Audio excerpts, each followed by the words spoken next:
Ada tangan yang terulur tanpa bertanya.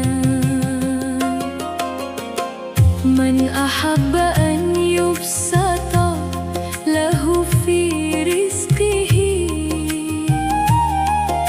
wa yunsa'alahu fi athari falyasil rahimahu.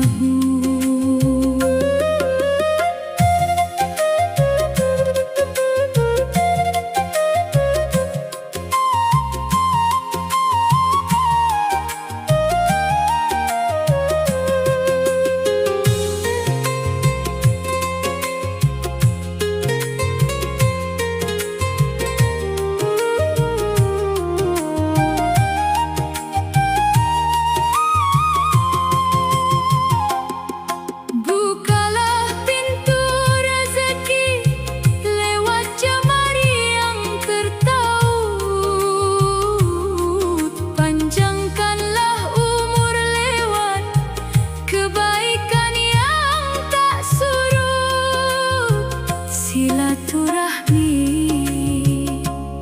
napas yang tak pernah putus,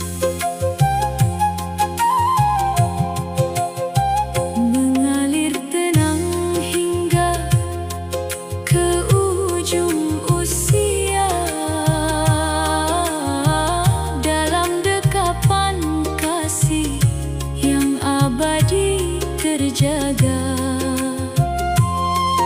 Semoga berkah menyertai setiap langkah dalam persaudaraan yang indah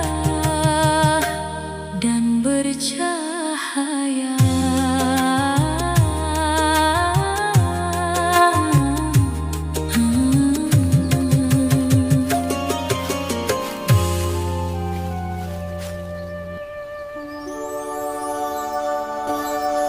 Halo teman-teman, kenalin nih, namaku Gopai. Aku suka sekali datang ke hutan kecil ini.